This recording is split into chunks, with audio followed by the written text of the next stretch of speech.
tudo bem com você? Uma boa semana, que privilégio estarmos juntos mais uma vez para estudar um tema tão importante da lição da Escola Sabatina, do nosso guia de estudos deste trimestre, chamado A Verdade Presente em Deuteronômio. Eu gostaria de iniciar lembrando a você que nós estamos falando diretamente aqui de Engenheiro Coelho, e esta lição, este estudo é transmitido nos canais da Igreja do NASP Engenheiro Coelho e também no canal Adventistas Brasil, o canal da Igreja Adventista na América do Sul, no Brasil mais especificamente, e também no canal Escola Sabatina Oficial. Como você já sabe, nós voltamos aos encontros presenciais na Igreja do NASP, mas na semana passada e esta semana, por uma questão de agenda, de ajustes técnicos, nós estamos utilizando aqui esta ferramenta tão especial que nos faz ter amigos de longe, tão perto, compartilhando o tema da lição. O nosso desejo é que Deus abençoe muito a você essa semana,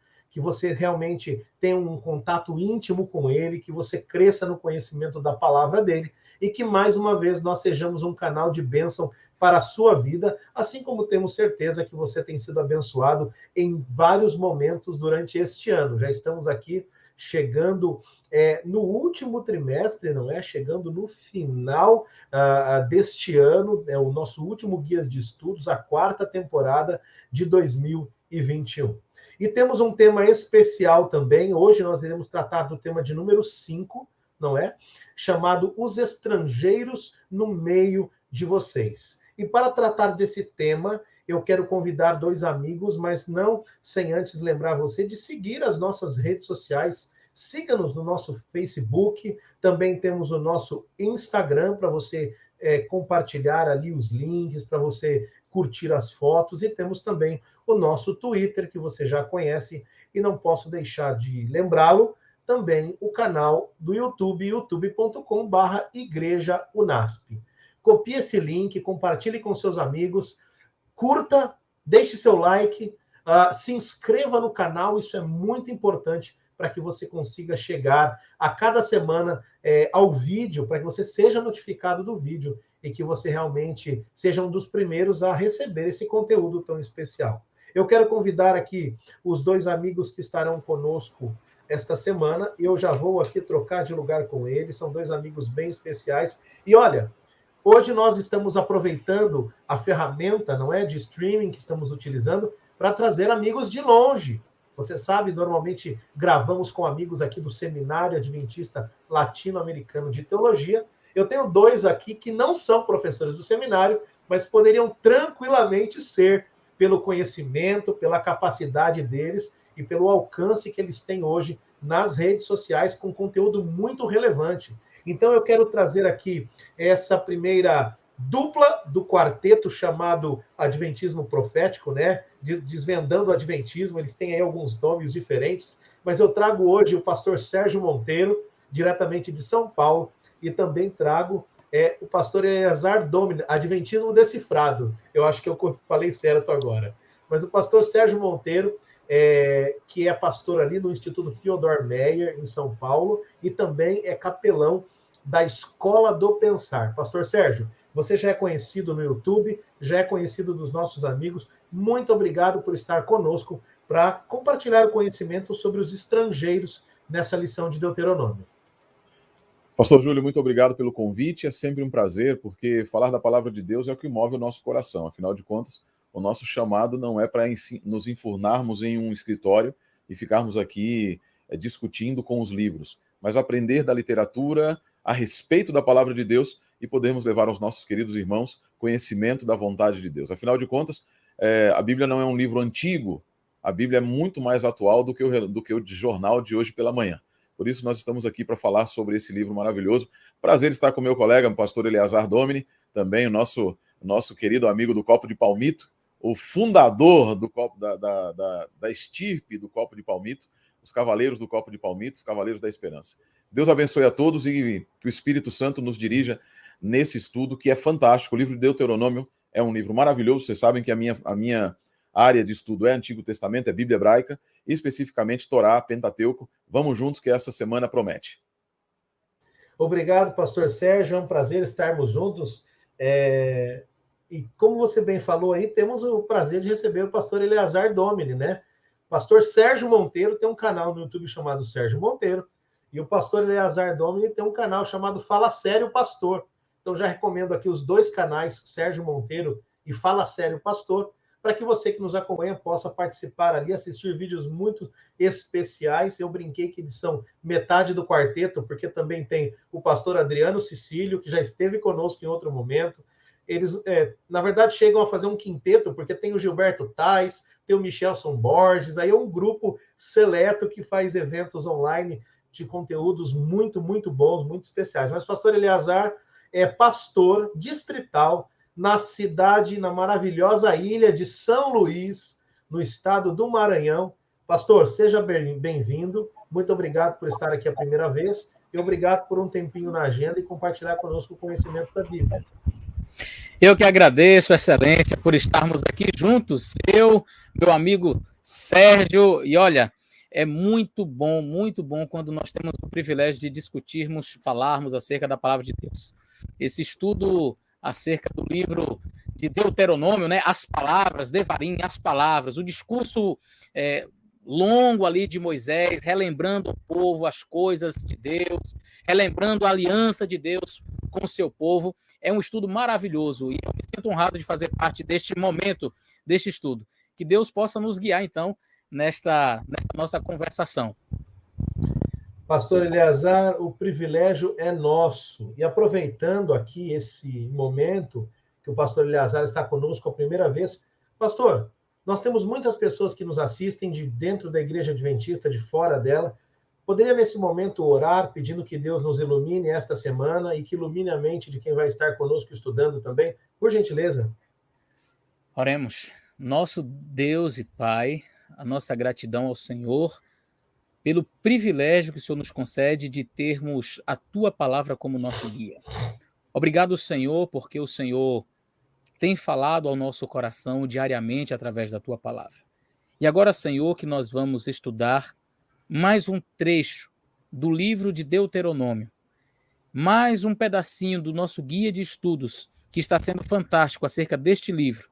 Que o Senhor nos guie, que o Senhor nos oriente, que o Senhor fale através de nós e que estas palavras que serão ditas aqui nesta live possam encontrar lugar especial no coração dos nossos queridos que estão nos assistindo neste momento.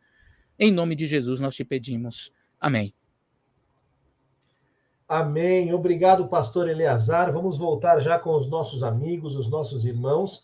Mas enquanto nós iniciamos aqui, eu gostaria de lembrar a você que o tema desta semana, os estrangeiros no meio de vocês, está no guia de estudos chamado A Verdade Presente em Deuteronômio. E como você bem recorda, a cada semana nós temos um verso especial da palavra de Deus, um verso especial da Bíblia. E o verso especial, aquele que dá o norte para que nós venhamos a estudar, a tratar do tema, está no livro de Deuteronômio, capítulo 10, verso 19. Ele vai aparecer para você na tela. Acompanhe comigo a leitura, ou na sua Bíblia também, Deuteronômio, capítulo 10, verso 19, diz assim: Portanto, amem os estrangeiros, porque vocês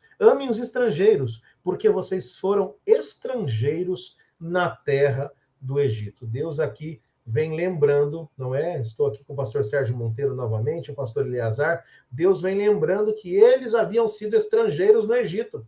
Então, eles deveriam amar os estrangeiros, assim como o pastor Sérgio Monteiro, mas não com a capacidade e nem conhecimento dele. Humildemente, a minha área de pesquisa também é Bíblia hebraica, Torá, Antigo Testamento, Pentateuco.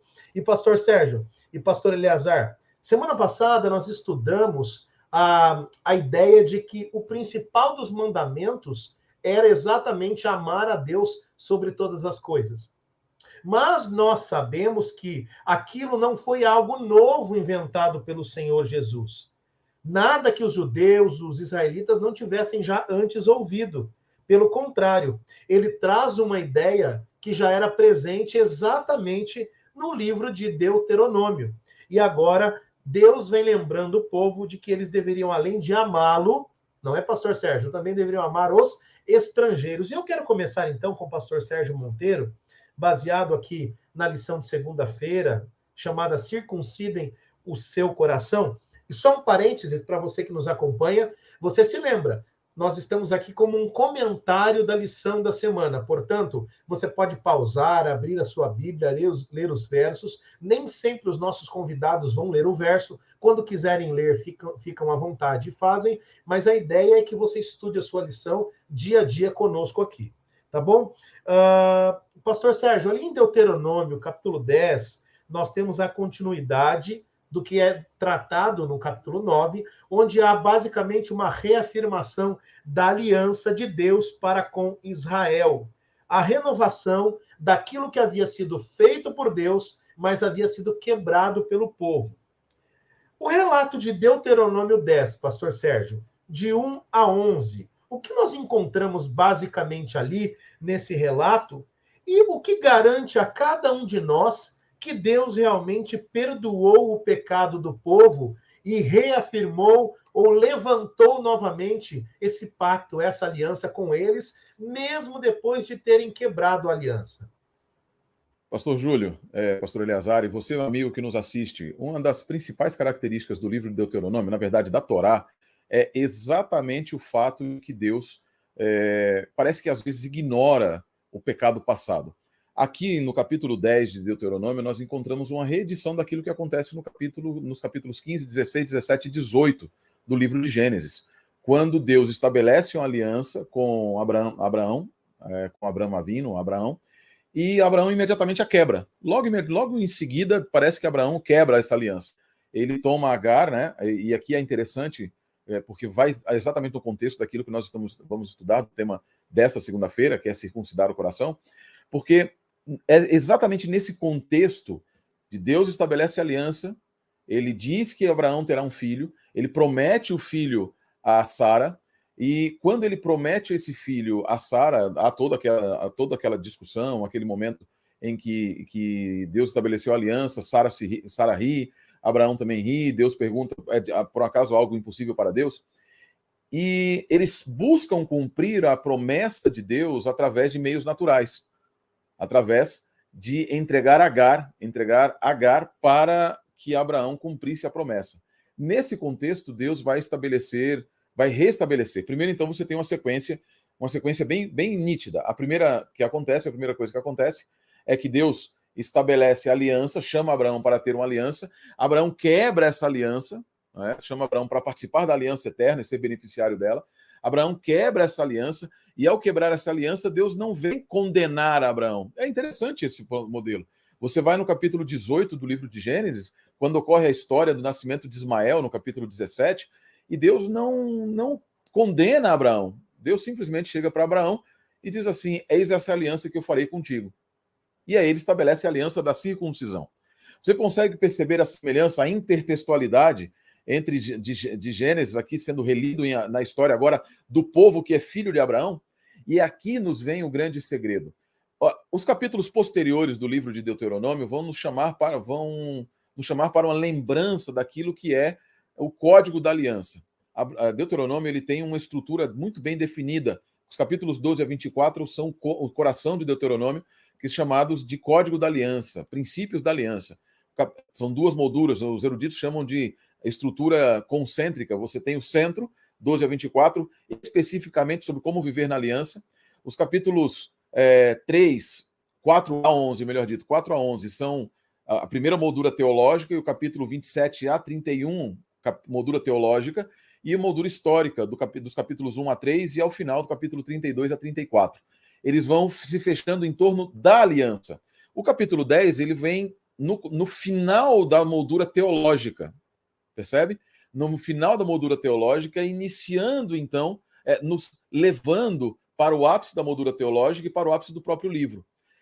Essa centralidade da aliança a reutilização do modelo de Abraão é uma das certezas de que Deus é um modelo que nos mostra que Deus perdoou aquele povo no sentido de que o chamou de volta para a aliança. E no capítulo 1 a 10, ele fala exatamente isso. O fato dele haver quebrado, e aí repete o que foi feito, ele nos traz aqui a lembrança daquilo que Moisés está relembrando daquilo que aconteceu quando ele desceu do monte com o bezerro de ouro, que houve o bezerro de ouro e todas essas coisas, porque no contexto nós vamos ter Êxodo 34, em que Deus declara de si mesmo dizendo que ele é perdoador. Aqui nós, na tradição judaica, nós temos aqui a declaração do pacto dos 13 atributos. O pacto dos 13 atributos são atributos que Deus mesmo declara a respeito de si e começa falando a respeito de algo que muitas pessoas pensam que é um pensamento neotestamentário, que é a graça. Mas a graça não é algo que surge no Novo Testamento, mas eu costumo dizer que a primeira declaração da Bíblia é a maior declaração de graça que nós encontramos. Porque quando diz lá, Bereshit bara Elohim, no princípio criou Deus, imediatamente antes de tomar a decisão de nos criar, Deus criou a decisão de morrer por nós. Tomou a decisão de morrer por nós. Então, nesse sentido, todo o ato posterior dentro do plano da redenção, e aqui quem me conhece, o pessoal que sabe que eu gosto muito de algumas palavrinhas em alemão, uma delas Heilsgeschichte, que é a história da redenção, a santa história, ela inicia não com a criação, mas com aquilo que está em Apocalipse 13:18, o Cordeiro morto antes da fundação do mundo. Então a história da redenção, ela é iniciada com um ato que provê a possibilidade do perdão, independente do pecado que alguém de nós possa cometer, independente do pecado que aquele povo tenha cometido, independente da grandiosidade, da profundidade do pecado que qualquer um tenha cometido. A aliança, eu tenho sempre dito, principalmente, ela é entre o Pai, o Filho e o Espírito Santo. Por isso, ela não pode ser quebrada por nós. Nós apenas nos colocamos fora dos benefícios dessa aliança feita na eternidade. O quebrar a aliança é um símbolo, né? Exato. Uma figura de linguagem que nós utilizamos e muito interessante. Uma linguagem bíblica, né? Exatamente. E é muito interessante, pastor Sérgio, você comentando aí, eu me lembrei que dentro desse contexto de Apocalipse, estudando um pouquinho a respeito disso, como João ele é profundo ali, né? Porque ao invés de, quando ele escreve o Apocalipse, ele tinha duas palavras possíveis ali para cordeiro. Ele tinha amnos e ele tinha arnion, uma ovelhinha, um cordeirinho. Mas ele usa exatamente aquela palavra arnion, que significa o cordeiro de sacrifício, o cordeiro morto, imolado. Então, tremenda profundidade de João ali. Agora, pastor Sérgio, antes de perguntar ao pastor Eleazar, Moisés quebra as tábuas da aliança, certo? E Deus usa um novo símbolo, depois mais claro no Antigo Testamento, no Novo Testamento, para mostrar a existência dessa aliança dele com o homem. O que é a circuncisão e a circuncisão do coração? Rapaz, a circuncisão é um tema como todo estudioso da Bíblia hebraica, todo bom judeu gosta de falar sobre isso, porque ele é, no Novo Testamento, considerado como aquilo que James Dedan e os estudiosos da nova perspectiva paulina chamam de crachás de identificação do judaísmo, que são 3, basicamente. Kashrut, que são as leis de Levítico 11, pureza, o Shabat e a Brit Milá, que é a circuncisão. A circuncisão, e às vezes as pessoas... Eu gosto de chocar algumas vezes. A circuncisão, basicamente, ela é uma aliança de lembrança. Ela é uma aliança plena de lembrança. Como eu descrevi o contexto de Abraão, a necessidade da circuncisão, ela brota pelo... E só um parênteses, a circuncisão não é algo único de Israel. Vários outros países, vários outros povos daquela época também tinham ritos de circuncisão. Mas uma coisa interessante a respeito da circuncisão é a razão pela qual ela existe. A razão pela qual a circuncisão existe é exatamente lembrar que as promessas de Deus, ao serem feitas por Deus, são também por eles cumpridas. Ela surge no contexto do fato de que Sara e Abraão pensaram que tinham poder em si mesmo para cumprir a aliança, para cumprir a promessa de Deus. E ao Deus dizer, eu darei um filho a vocês e vocês serão uma grande nação, e Deus não prometeu isso apenas a Abraão, mas a Sara também, conforme o livro de Isaías, que nós estudamos no início desse ano, ele diz, eu vou trazer, acaso algo impossível para Deus? E aí, naquele momento, Deus promete que dá um outro ano, no próximo ano, Sara estaria grávida. Ocorre que, posteriormente, eles resolvem tomar nas suas mãos o cumprimento da promessa de Deus. E quando Deus vem, ele não questiona Abraão, ele não briga com Abraão, ele não diz que ele errou, ele não fala absolutamente nada nesse sentido. Ele apenas diz, restabelece a aliança e diz, a minha aliança com você agora, ela vai tocar no seu corpo. Ela vai tocar em algo visível a você. E aqui eu vou usar uma linguagem bem direta. Abraão, ao tentar cumprir a promessa de Deus, utilizou-se do órgão genital masculino. E é exatamente no órgão genital masculino que Deus colocou uma marca de que a promessa que eu faço sou eu que cumpro. Você não tem poder para fazer. A circuncisão, nesse sentido, ela é uma lembrança constante da nossa incapacidade. E aí a nossa incapacidade, capítulo 10, verso 12, de alguns pedidos que Deus faz. E agora, Israel, capítulo 10, verso 12 de Deuteronômio. O que é que o eterno teu Deus te pede? Começa com uma pergunta. E aqui, em termos de análise de discurso, a gente tem estudado isso em Bíblia Hebraica, né, pastor Júlio? Análise de discurso, isso é fantástico. Lá na PUC, eu sei que você estudou isso também. Ele começa, quando começa com uma pergunta, é um chamado à atenção, porque aqui é uma topicalização. Na língua hebraica, no discurso hebraico, é uma topicalização. Eu começo com um chamado à atenção. Você tem que prestar atenção. E ele diz, apenas isso, que temas ao eterno teu Deus, andando em teus caminhos e o ames. Sabe por que ele vai falar de circuncisão do coração logo em seguida e nesse contexto? Porque nós não vamos nos lembrar que temos que temer a Deus, nós não vamos nos lembrar que temos que amar a Deus, nós não vamos nos lembrar que nós temos que andar em seus caminhos, nós não vamos nos lembrar que temos que servir ao Eterno, nem que observar os seus mandamentos, estatutos e absolutamente nada, a não ser que Deus nos dê uma lembrança constante disso. E isso é circuncisão, não mais da carne, mas circuncisão do coração, para que nós constantemente estejamos na sede das emoções. E lembre de Deuteronômio 6, verso 5, amarás, pois, ao Eterno teu Deus, de todo o teu coração, que é leve, de toda a tua alma, de todo o teu nefesh, que é o eu, e de todo o meodim, com tudo que é teu, todas as tuas posses. E para isso, Deus está dizendo assim, para que você lembre, eu vou circuncidar o teu coração. Em outras palavras, aquilo que é externo vai passar a ser interno, com um sinal de lembrança constante de quem você é e de quem eu sou na tua vida. Amém, pastor Sérgio. Muito obrigado por essa introdução.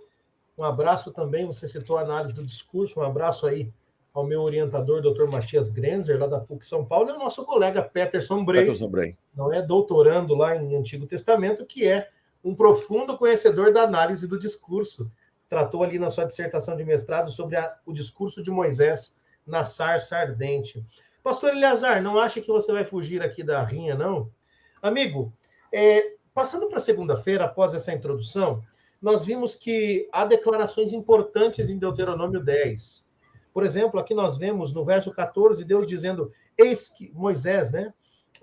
Eis que os céus e os céus dos céus são do Senhor, o Deus de vocês, a ele pertencem a terra e tudo que nela há. Uma expressão poderosa da soberania de Deus aqui. Isso lembra Salmo 24:1, que diz, ao Senhor pertence a terra, a sua plenitude, o mundo e os que nele habitam. Mas, pastor Eleazar, há uma ordem aqui que é amar não só a Deus, mas amar também ao estrangeiro. Agora, Deus, ele faz esse pedido ao povo, linkando com uma declaração sobre si próprio, dizendo que Deus, ele é Deus dos deuses e é o Senhor dos senhores. Nos ajuda a entender um pouquinho desse contexto aqui, dessa ideia do amor ao estrangeiro no livro de Deuteronômio. Ok. Meus queridos, o meu áudio está legal? Está dando para vocês ouvirem bem aí? Ótimo, pastor Eleazar, está ótimo. Eu tive que fechar aqui a janela e por isso que está um pouquinho quente. Eu estou com um paninho aqui, que é um lenço que eu vivo aqui para enxugando, porque aqui está bem quente. Na região de São Luís é muito quente. Bom, o vento atrapalha um pouquinho o áudio, aí por isso eu perguntei. Mas, indo direto ao ponto acerca deste tema do estrangeiro e do amor, eu acho muito interessante, em vários discursos de Deus, principalmente na Torá, você vai encontrar ali Êxodo, Deuteronômio, também Levítico, mas você vai perceber que em vários dos discursos de Deus, ele sempre faz primeiro um preâmbulo, colocando a si próprio como o Deus soberano, o Deus provedor, o Deus libertador, para, na sequência, ele então fazer algum tipo de exigência, fazer algum tipo de abordagem para com seu povo.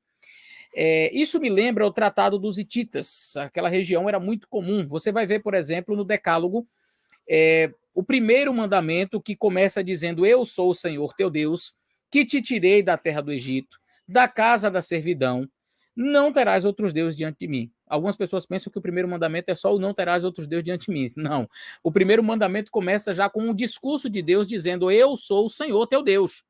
que te tirei da terra do Egito, que te tirei da casa da servidão. E por causa disso, porque eu sou o Senhor teu Deus, que te tirei da terra do Egito, que te tirei da casa da servidão, é que eu vou te dar a ordem agora. Essa era uma forma comum em que os tratados eram feitos naquela época, tratado de suzerano, vassalo, enfim. Eles diziam, olha, eu sou o Senhor, eu sou o seu Senhor, eu estou na posição de seu líder, e eu fiz isso, isso, isso e isso por você. Os tratados hititas tinham essas características. O Senhor dizia, olha, eu fiz isso por você, eu fiz aquilo, aquilo outro, e agora eu estou te pedindo isso. E aí, então, era firmada uma aliança. Deus, neste contexto aqui, do estrangeiro, é muito interessante, porque, como eu falei, em alguns momentos, principalmente na aliança do Decálogo, Deus ele começa já dizendo quem ele é, dizendo o que ele fez pelo povo e exigindo, então, a gente às vezes coloca Deus como uma pessoa assim, como um ser, o brother, tem gente que trata Deus assim, não, ele pede, você faz se quiser, não é bem assim, não. Deus ele é soberano e ele começa logo no preâmbulo da sua fala lá no Decálogo dizendo, eu sou o Senhor, eu fiz isso, isso e isso, não terás outros deuses diante de mim, não é uma petição, é uma ordem.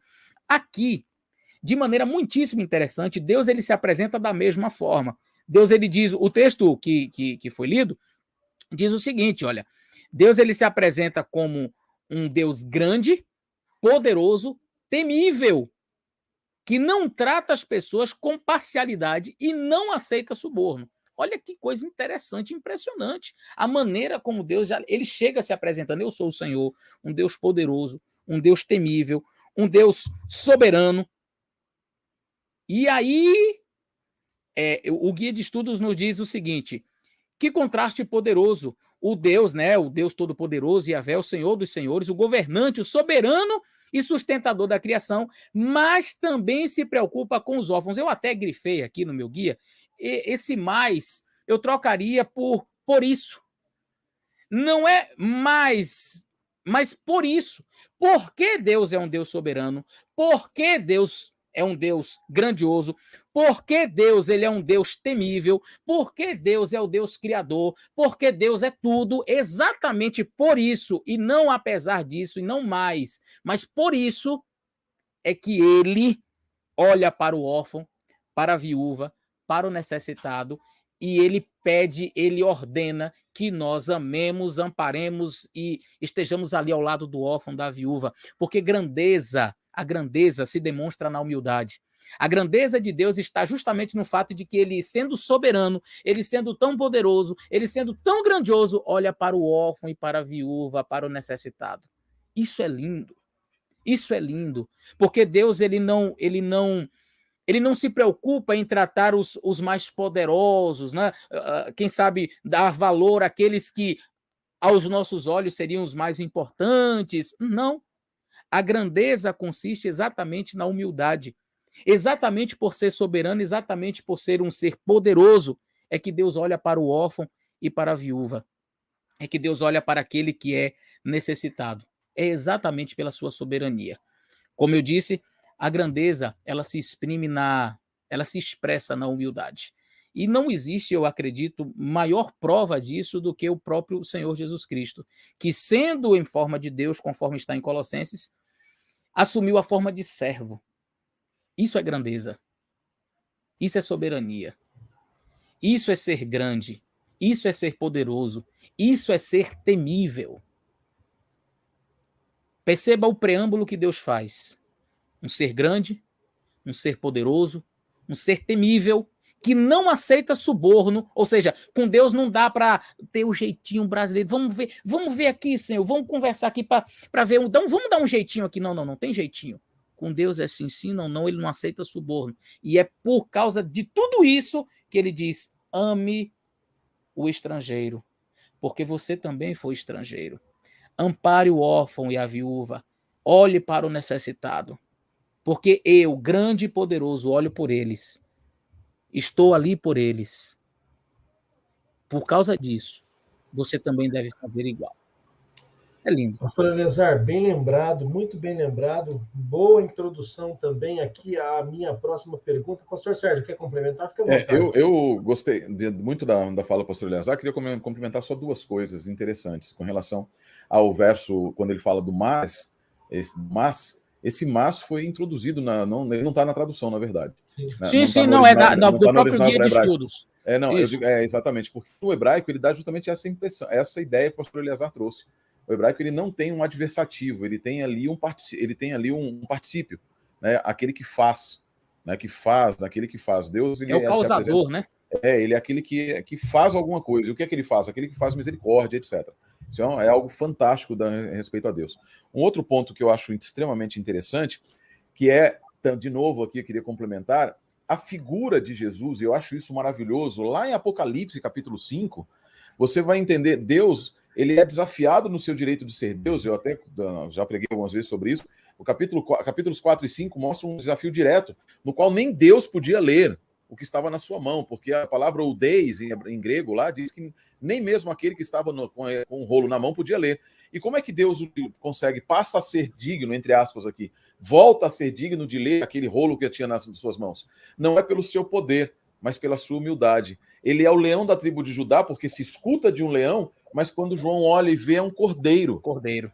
É o cordeiro. Então, essa dinâmica maravilhosa nos mostra que Deus, em nenhum momento do grande conflito, utilizou o seu poder, exceto para salvar e libertar o seu povo. Mas quando ele vai demonstrar, vai atuar em favor do povo, ele demonstra o seu caráter. Para o universo, o mais importante para Deus não é que eles saibam que ele é o Criador, mantenedor de todas as coisas, mas que ele é o Redentor amoroso de todos. Isso é tremendo, pastor Sérgio, pastor Eleazar, muito obrigado. Deus, ele realmente tem até uma máxima na igreja, né? Cristo nunca usou o seu próprio poder. Bom, nunca usou em seu próprio favor, mas ele usa o seu poder para poder abençoar. A mulher toca no seu manto e ele diz: olha, eu senti sair poder de mim. Então, realmente, Deus, ele é alguém humilde. E dentro dessa humildade, que se proponha a dar tudo que tem para salvar o outro, Cristo se deu, não é? Se rebaixou duas vezes, primeiro na posição de filho de Deus e depois como ser humano. Pastor Sérgio, por que Deuteronômio 10, 19, que diz assim: portanto, amem os estrangeiros, porque vocês foram estrangeiros na terra do Egito. Por que Deus disse isso? Qual o significado, a mensagem nesse verso? O que ele estava querendo dizer para o povo de Israel? Isso serve para nós também? O que Deus está querendo dizer para nós hoje? A palavra estrangeiro aqui é ger, em hebraico. A palavra ger significa peregrino. Ela tem o significado básico de peregrino. Ela adquiriu posteriormente o significado de prosélito. Em outras palavras, uma pessoa que passa a fazer parte da fé, né, que aceita a fé de Israel. O peregrino, essa palavra ger, ela aparece nas línguas correlatas, no acadiano, em várias outras línguas, no sentido de alguém que está passando por um lugar, mas que não tem os direitos, até vive naquele lugar, mas ainda não adquiriu os direitos do nativo. Deus tem duas mensagens aqui extremamente importantes para o povo de Israel. E é uma mensagem extremamente intrigante, até eu diria. Porque ele diz: vocês foram estrangeiros na terra do Egito. Em outras palavras, a expectativa de Deus era que o povo não tivesse adotado os costumes egípcios. Deus vai falar isso várias vezes. Em Deuteronômio 18 ele vai falar a mesma coisa. Ele vai falar disso em Deuteronômio 26. Ele vai falar disso assim: olha, quando vocês entrarem na terra, não lembrem mais do Egito.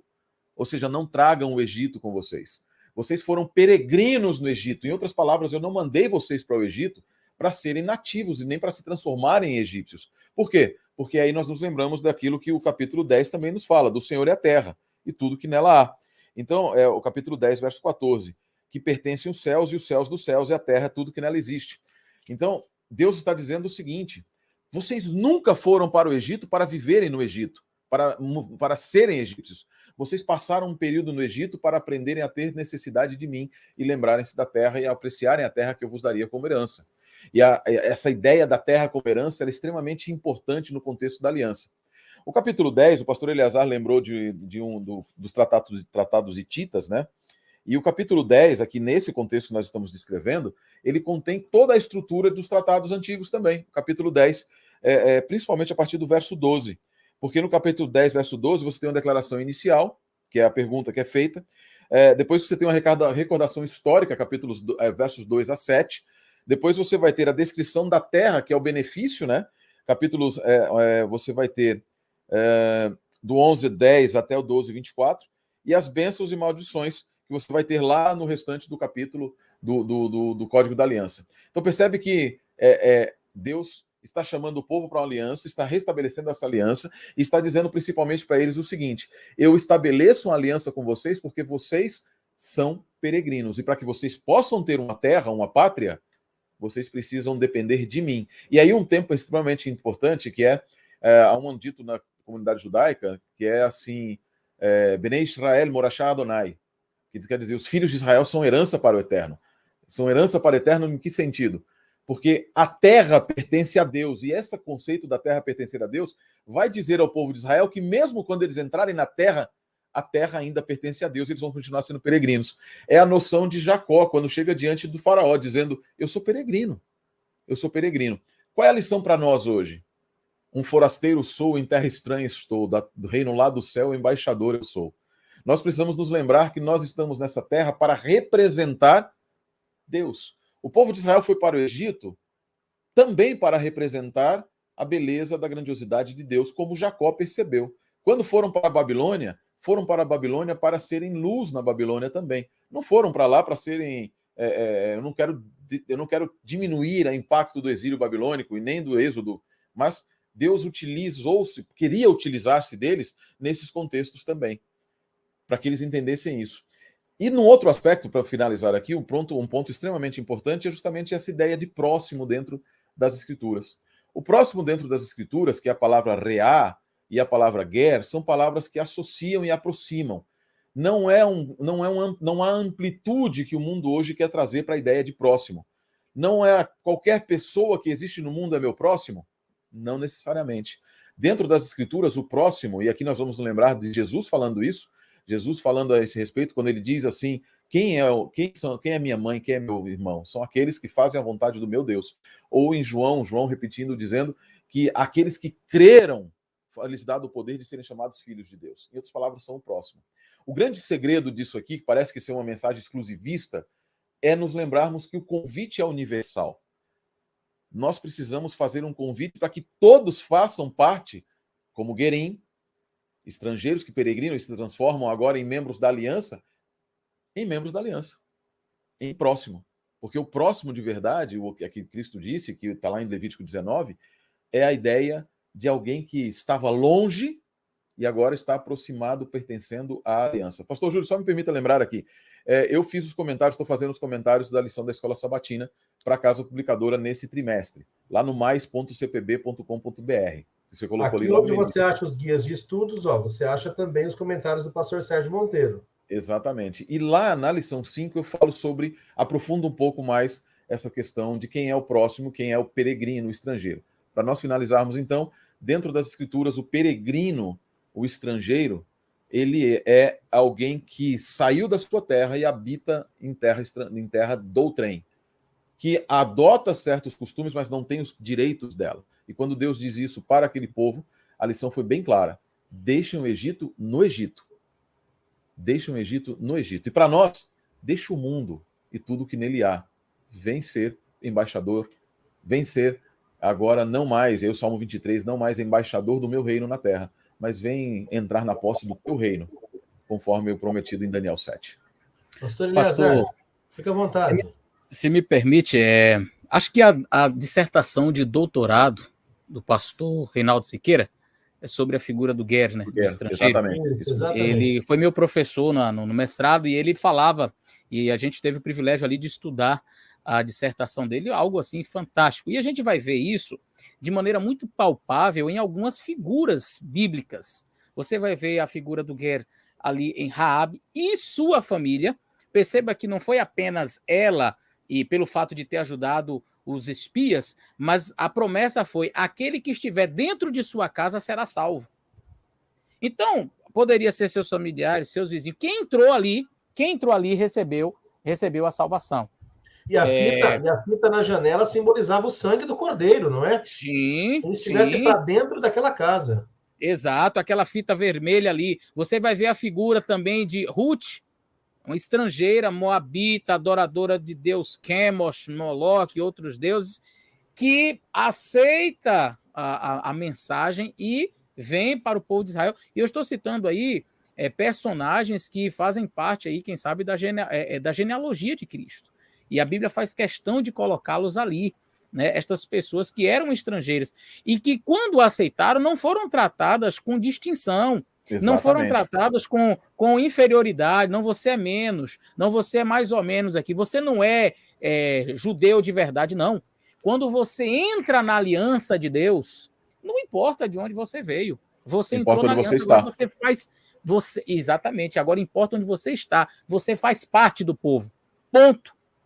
Mas eu nasci na geografia. Não importa a geografia que você nasceu. Você entrou na aliança, você pertence ao povo da aliança. E Deus não olha mais fazendo quem é moabita aí, quem já veio de Jericó, quem. Não. Você faz parte da aliança. O sangue do Cordeiro cobriu você. Cobre. Eu acho fantástico quando, assim, na minha dissertação de doutorado, eu estou estudando o episódio dos espias, né? Lá, análise de discurso de números 13 e 14. E ali tem a principal personagem ali, todo mundo olha e aponta sempre para Josué. Mas a principal personagem ali não é Josué, a principal personagem é Caleb. Exatamente. E Caleb ele era filho de Jefuné, né, Ben Jefuné, que não era israelita. Exatamente. Ele era quenezeu. Ele era quenezeu. E ao ser quenezeu, ou seja, da região da Ciro-Fenícia, né, na região da Ciro-Fenícia, ele é um representante máximo da fé que vai ser utilizado de uma maneira intertextual quando Jesus se encontra com a mulher Ciro-Fenícia e utiliza ali, não é justo tirar dos filhos para dar para os cães, que é a palavra Caleb em hebraico. A palavra Caleb em hebraico. E a mulher diz assim, mas mesmo os cães, Caleb, símbolo de fé, utilizado pelo Messias para dizer para o povo de Israel que eles estavam muito distantes da fé que Deus queria.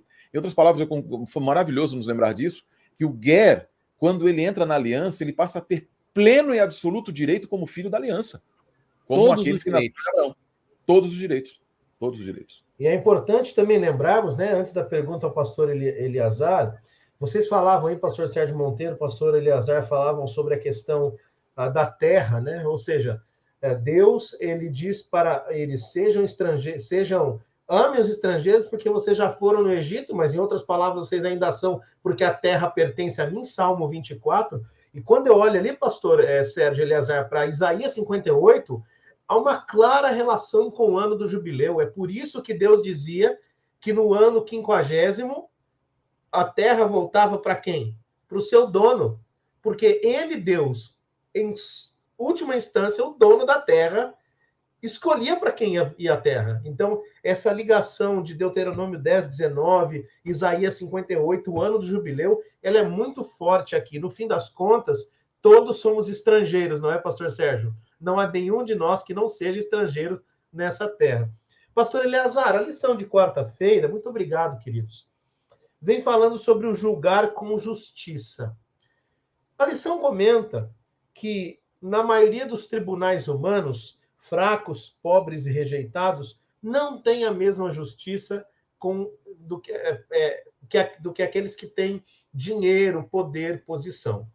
Nós vemos não raramente aí pessoas que roubam um leite de um supermercado serem condenados a anos de prisão, enquanto políticos que roubam bilhões e milhões, que também causam fome, miséria, a corrupção mata também, serem inocentados, enfim. Aqui tem vários textos, pastor, em Deuteronômio 1, 16, 16, 19, 24, 17, 27 e 19, que nós estudamos durante essa semana. Qual é o tema em comum entre eles e o que é o julgar com justiça? O tema é justamente esse, Excelência, a justiça. A justiça que deve ser igual para todos.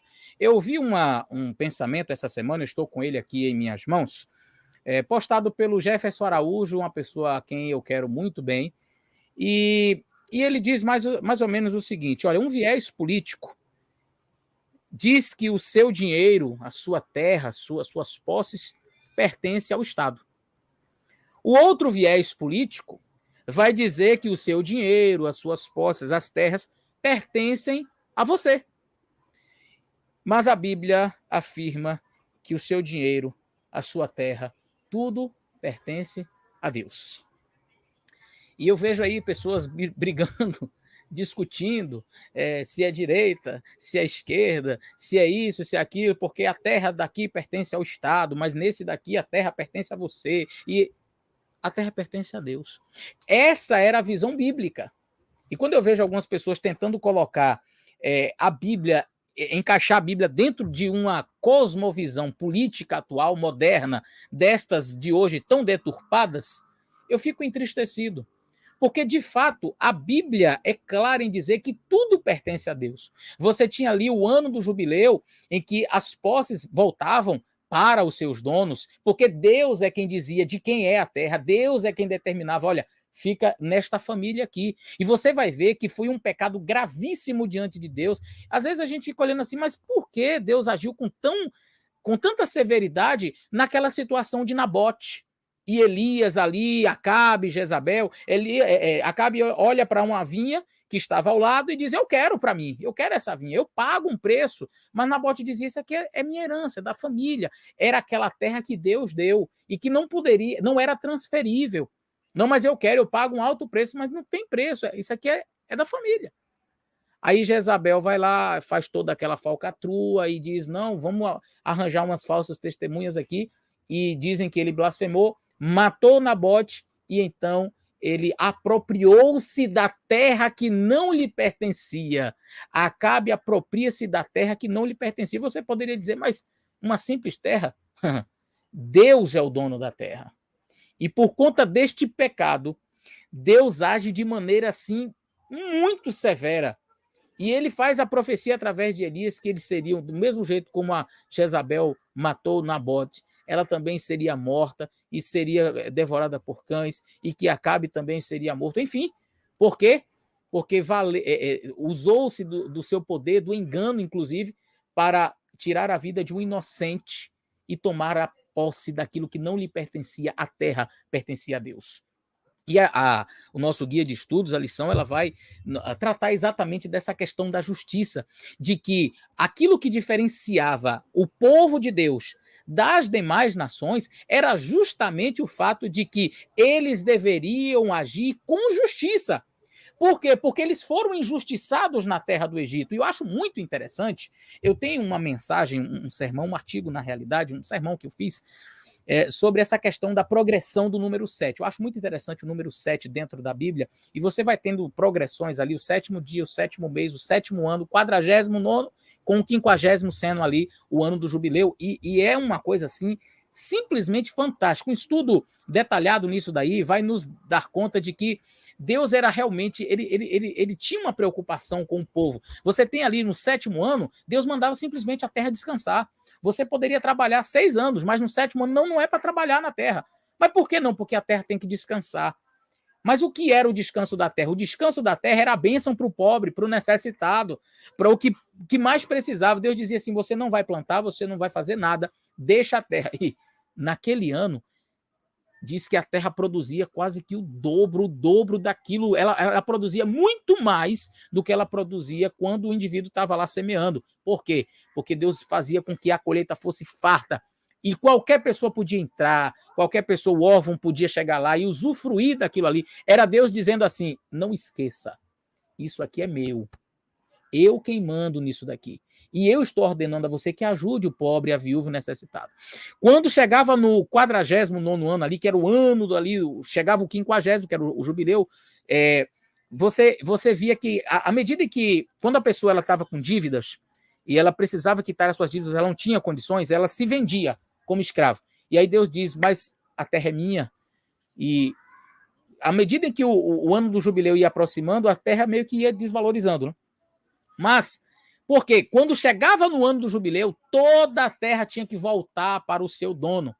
E era muito interessante que a Bíblia menciona, no livro de Levítico, quando fala sobre essa questão do jubileu, diz o seguinte, que o indivíduo que se vendeu a você como escravo, aí Deus diz assim, não o liberarás forro de ti, de mãos vazias. Não, mas você vai dar a ele do seu gado, do seu dinheiro, das suas posses. É como se Deus estivesse dizendo assim, peraí, o indivíduo que era pobre e que ele fez uma dívida para com você, ele não conseguiu quitar essa dívida e por isso ele se vendeu a você como escravo. E ele trabalhou X anos para você. como escravo seu, para quitar esta dívida. Aí você libera ele, agora você já quitou a dívida, e você libera ele de mãos vazias. O que vai acontecer? Ele vai endividar-se outra vez. Aí Deus dizia, não, ele trabalhou como escravo para pagar uma dívida, mas na hora de ele sair da sua casa, você vai dar ele comida, você vai dar ele posses, você vai dar dinheiro. É como se fosse o salário pelos anos trabalhados. Quer dizer, ele trabalhou, mas não foi de graça. Ele estava quitando uma dívida, mas no final o Senhor teria que pagar a ele para que ele saísse e saísse de maneira estável. Deus, ele não é um Deus de injustiças. Deus é um Deus que sempre olhou para o órfão, para a viúva e para o necessitado. E é isso que nós, como cristãos, devemos ter em nossa mente. Porque há pessoas que estão aí, pastor Sérgio, pastor Júlio, brigando por política, brigando pela, não, que eu sou da direita, não, porque eu sou da esquerda, quando a Bíblia já tinha a solução para o problema. A Bíblia já apresenta a solução. E não está em vieses ideológicos políticos. A Bíblia apresenta, se todos nós seguíssemos a Bíblia, se todos nós tivéssemos Deus como o nosso líder maior e não colocássemos nossas esperanças em seres humanos, se todo o planeta Terra seguisse o que diz a Bíblia, não haveria um pobre, não haveria um necessitado, porque Deus, ele ensina assim. E aí eu concluo a minha fala dizendo o seguinte, aqui no Guia de Estudos termina neste dia de quarta-feira, dizendo assim, olha, observamos nos escritos dos profetas que o Senhor repetidamente luta contra os opressores dos pobres e necessitados em Israel. Você vai ver isso em Jeremias, em Isaías, porque o meu povo não atenta para o órfão e para a viúva, o órfão e a viúva, repetidamente Deus fala isso. Como pode alguém ser santo e maltratar os outros ao mesmo tempo? E eu escrevi aqui, é impossível. As pessoas que se dizem santas, seguidoras de Deus, e Deus diz, olha, sede santo, porque eu sou santo. Deus fala isso para a sua nação. E como é que alguém pode ser santo maltratando o próximo? Quando Deus disse, ame o estrangeiro, como eu amei. Como eu amo, eu quero que vocês amem. Então não dá para você tratar mal o estrangeiro, maltratar o seu próximo, maltratar o órfão e a viúva, e ao mesmo tempo dizer, eu sou de Deus, eu sou santo, eu sou... Percebe que não tem que ver com a política, tem que ver com seguir a Bíblia? Quem segue a Bíblia trata bem o seu próximo. Quem segue a Bíblia, quem segue os ensinos bíblicos, ama o estrangeiro, ama o órfão, ampara a viúva, ampara o necessitado. Isso é servir a Deus. Isso é ser bíblico. Amém, amém, pastor Eleazar. Muito obrigado. E você que nos acompanha percebe que estamos chegando aqui na última parte do nosso estudo, e que tremendos ensinamentos nós temos aprendido hoje com o pastor Sérgio, pastor Eleazar. Deus é o dono de tudo que temos, inclusive de nós mesmos. Portanto, não é para a esquerda, não é para a direita, é para cima, olhando para Deus, olhando para o eterno. Pastor Sérgio, pastor Eleazar... Pastor Júlio, deixa eu só comentar. Eu queria só comentar, por favor. Corroborando aqui o que meu amigo Eleazar disse, o Salmo 82, eu me recordo, o Salmo 82 é um artigo que eu escrevi para a revista da PUC, né, há algum tempo também. No Salmo 82, a principal denúncia do salmista, quando ele pede a Deus para que julgue, não é da religiosidade, nem se eles estavam cumprindo os mandamentos, não é se eles eram... se estavam indo ao templo oferecer sacrifícios de acordo com o mandato, não, mas a denúncia deles, de que eles eram dos falsos juízes, falsos deuses, é de que eles subvertiam o direito do pobre e da viúva, do órfão e da viúva.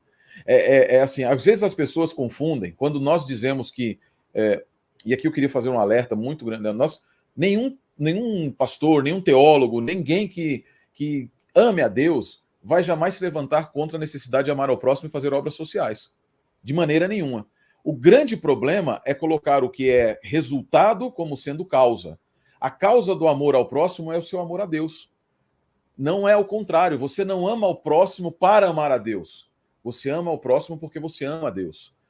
Lá em 1 João é dito que aquele que diz que ama a Deus, que não conhece, mas não ama o seu irmão que não conhece, é mentiroso e nele não está a verdade. Essa expressão mentiroso em grego, e nele não está a verdade, a expressão ali é muito forte, porque ela significa estar dando voltas em torno de si mesmo.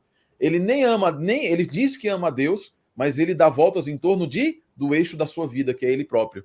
E aí vai contrário a tudo que o pastor Eleazar acabou de dizer, e tudo que Deus diz. E eu estava lendo aqui enquanto o pastor Eleazar dizia, falando aqui em Levítico 25, eu acho interessante, porque o ano sabático, ele é uma demonstração de entrega e confiança.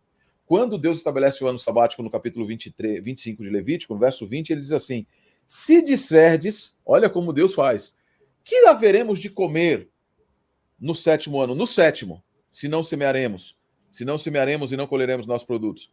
E aí Deus diz assim, ó, cumpram. O cumpram sou eu que estou colocando, mas ele diz assim: eu estabeleço a minha bênção no que colherdes no 6º ano, não é nem no 7º ainda. O 7º era para os pobres, a terra vai dar por si mesmo, mas você está preocupado com o que vai comer no 7º? Eu pera só um pouquinho que eu vou resolver o seu problema. No 6º ano, você vai colher tanto, e olha só, que vos garanta produtos por 1 ano, por 2, por 3 anos, por 3. Era o maná, né, excelência? Era o maná que na exatamente. Sexta-feira caía dobrado. Era o que acontecia com a terra. Aqui caía triplicado. Né? No 8º ano podereis ainda comer dos frutos dos trigos até o 9º ano. Em outras palavras, não deem desculpas. E aí termina dizendo assim: até que venham os produtos desse ano, comereis dos antigos. Mas Deus não apenas dizia assim: a terra vai dar, mas eu vou preservar.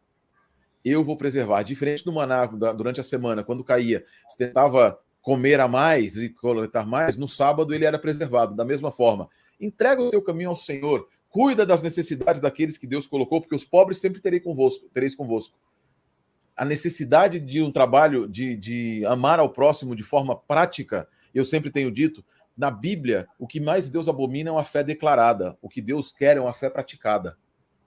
Então, fé declarada é uma fé que oculta o não ser santo.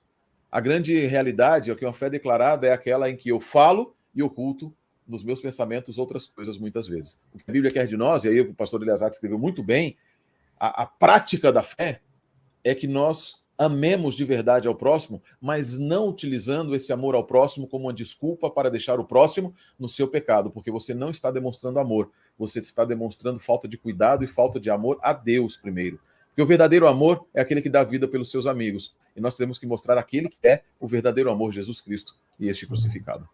Eu acho interessante, por favor. Eu acho interessante que, assim, algumas pessoas olham para o Deus no Antigo Testamento como Deus carrasco, um Deus mau, mas ainda em Levítico 25, falando sobre essa questão do ano do jubileu, ele falou sobre o 7º ano, mas indo para o ano do jubileu, eu acho interessante como Deus fala do judeu, do israelita, e você pode ler depois o capítulo, mas eu acho muito mais interessante a noção que o capítulo apresenta acerca do guer, do estrangeiro. Olha o que diz aqui no verso 47. E quando a mão do estrangeiro, o peregrino que está contigo, alcançar riqueza, teu irmão que está com ele empobrecer e se vender ao estrangeiro, ou o peregrino que está contigo, ou a raça de linhagem do estrangeiro, depois que se houver vendido, haverá resgate para ele, um de seus irmãos o resgatará. Ou seu tio ou tia, ou seu tio o resgatará, ou um dos parentes da sua família o resgatará. Ou se sua mão alcançar riqueza, resgatará a si mesmo. E contará aquele que comprou, desde o ano que se vendeu até o ano do jubileu, e aí ele vai dando as descrições. Olha, Deus dava dizendo assim, olha, você vai resgatar o seu irmão, você vai resgatar o seu próximo, quem tiver dinheiro vai poder resgatá-lo e vai libertá-lo. E eu fico pensando assim, poxa, nas nações vizinhas, era comum quando a pessoa se vendia como escravo, ser tratado da pior maneira, ser tratado como indigente, ser tratado como ninguém. E quando... não, já cumpri, quem cumpriu? Não, você vai continuar aqui, você é meu escravo, é minha propriedade. Deus dizia, não, você não vai assenhorar-se do seu próximo. E eu fico imaginando, quem sabe, até aquele estrangeiro, né, que não conseguiu, que estava vivendo ali, e que depois foi liberto. Sabe, as outras nações olhando, dizendo, você voltou para casa? Voltei. Você estava onde? Estava lá com o povo de Israel. E aí, mas eles te deixaram? Deixaram, ainda me deram um dinheiro aqui, ainda me deram uma coisa. Mas como assim? Que povo é esse? É porque lá a gente trabalha por X tempo, mas lá eles não consideram o ser humano como uma propriedade assim. Então, era para ser luz mesmo para as nações, sabe? As pessoas olharem, como é que eles tratam eles? Olha, eles não escravizam para sempre. Como é que eles tratam o estrangeiro? Olha lá como é que eles fazem. Então, o objetivo de Deus era realmente esse, de que a nação de Israel fosse luz para todos os povos. Pastores, deixa eu só. Isso é um tema que é fantástico, porque lá no livro de Levítico, capítulo 25, no verso 23, olha como Deus fala a respeito disso que o pastor Eleazar está falando, na verdade, no verso 35, ele diz assim: ó, se o teu irmão que vive contigo achasse em dificuldade e não tiver com que te pagar, tu o sustentarás como um estrangeiro ou hóspede, e ele viverá contigo. E alguém pode dizer, então ele vai sustentar ali como estrangeiro, ou seja, com menos direito. Mas olha o que Deus disse no verso 23, a respeito da nação inteira de Israel. Ele diz assim: a terra não será vendida perpetuamente, porque a terra me pertence, e vós sois para mim estrangeiros e hóspedes. A expressão ger e toshav. Ger e toshav, duas expressões relacionadas o ger é aquele que vive mais tempo, aquele que aceita a fé. O toshav é aquele que ele vive um tempo e apenas abandona a idolatria, mas que ele está e ele quer viver em Israel. Ele vai viver durante um período. Pode ser até um abandono temporário. Mas olha que interessante. Deus diz: aquele que quer viver na aliança, vocês vão tratá-lo, porque vocês são para mim como alguém que queira viver na aliança, mas vocês também, em muitas situações, olha Deus profetizando aqui no verso 23, vocês vão ser habitantes temporários na minha aliança, porque eu sei que vocês vão apostatar. Mas mesmo assim eu vou tratar vocês com amor e cuidado. E eu exijo de vocês o mesmo amor e o mesmo cuidado para com os estrangeiros, para com os guerreiros.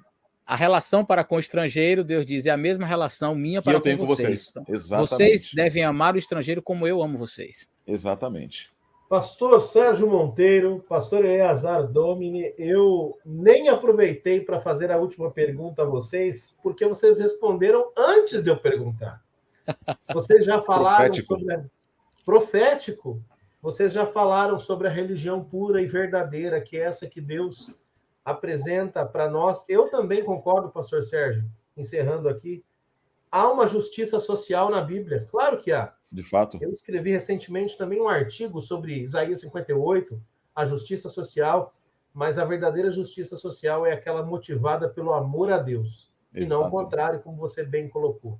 Eu quero agradecer imensamente vocês. Eu sei que o tempo está chegando ao final, vocês têm compromisso, eu não quero ser o causador das contendas, então eu gostaria de agradecê-los, pastor Sérgio Monteiro, em São Paulo, pastor Eleazar Domini, lá em São Luís, no Maranhão. Amigos, que Deus abençoe o ministério de vocês. Vocês são uma bênção para a Igreja Adventista no Brasil. Sei que também são uma bênção para pessoas de outros lugares, não é? Porque o YouTube hoje ele faz com que a gente chegue a vários lugares. Continuem dando o seu melhor aí, onde Deus levar vocês. A gente fica muito feliz de ter amizade e de conviver aí com os dois, tá bom? Eu vou pedir, pastor Sérgio, vocês podem agradecer rapidamente também, mas eu vou pedir na sequência, pastor Sérgio, faça a oração final, pedindo que Deus coloque na nossa mente, no nosso coração, esse desejo de ser fiel a Ele, mas também amar ao próximo. Amém. Então, pastor Eleazar, por favor, seus agradecimentos, depois eu termino já. Eu gostaria de agradecer, sim, Júlio, pastor Sérgio, estarmos juntos aqui conversando. Esse, na verdade, é um assunto que, se não tivéssemos outros compromissos, passaríamos a tarde inteira aqui conversando, passaríamos a noite toda, passaríamos a manhã toda, passaríamos o dia inteiro. Então, são assuntos realmente muito importantes. Mas eu agradeço neste pouco tempo que tivemos para conversar. Eu espero que, de fato, este conteúdo tenha encontrado um lugar especial no seu coração, neste momento em que você está nos assistindo. Que Deus possa ter falado poderosamente ao seu coração. Eu, da minha parte, também quero agradecer aqui a oportunidade, Júlio, de estarmos juntos mais uma vez, meu querido amigo pastor Júlio, de estarmos juntos mais uma vez, para estudar o tema da lição da Escola Sabatina. Uma última palavrinha, e a todos que nos assistem, que você tenha basicamente a correta compreensão do que é amar nas Escrituras. A palavra ahav, ou o verbo ahav, em hebraico amar, gostar, ele vem de uma raiz semita que significa respirar profundamente. Sabe por que a gente respira profundamente? No que diz respeito a Deus, por tudo que Ele fez por nós. E com relação ao próximo, pela grandiosidade do amor de Deus para o próximo. O próximo, assim como nós, estávamos fadados a morrer. Arameu prestes a perecer. Nós vamos estudar daqui a pouco em Deuteronômio 26. Arameu prestes a perecer era o meu pai. Eu nem direito à vida tenho, mas eu estou vivo. Por isso eu respiro profundamente pela graça de Deus. Assim como eu, o próximo também não tinha direito de estar vivo. E quando eu olho para as mazelas que da vida dele, e eu percebo como Deus, através de mim, através da igreja, através de todos nós, nos convida a minorar o sofrimento dele, apresentar a ele em decorrência, na verdade, mostrar a esse próximo a grandiosidade desse mesmo amor que me salvou, e quando eu vejo o resultado na vida dele, eu também faço. Respiro profundamente, porque o meu Deus é um Deus de amor, um Deus que salva, um Deus que transforma. Viva em amor a esse Deus, e aí viva o amor desse Deus na tua vida, demonstrando aos outros também. Um grande abraço, nós vamos nos ver com certeza em outras lições também. Me acompanhe numa oração nesta tarde, nesse dia, nessa noite, quando você estiver escutando, nesta semana, porque Deus tem muito a falar a você. Oremos. Querido e amado Pai, nosso Senhor e nosso Criador, obrigado, Deus, porque o Senhor nos amou com um amor eterno. Porque ao nos amar com um amor eterno, o Senhor coloca no nosso coração também um amor que não fica parado em nós, mas que se expande, alcançando outros filhos que também precisam e necessitam imediatamente do teu amor. Obrigado pela tua graça, que perdoa os nossos pecados. Obrigado pelo teu amor, que nos aceita em teu reino. E obrigado pelo teu reino, onde viveremos para todos sempre, sem problemas sociais, sem discussões, mas aprendendo de ti por toda a eternidade e nos encantando e respirando profundamente em um profundo, inigualável e inacabável amor por ti. Oramos em nome daquele que é o penhor deste amor, Jesus Cristo, e do santo e pela comunhão do doce Espírito que nos une neste amor. Amém, Senhor. Amém.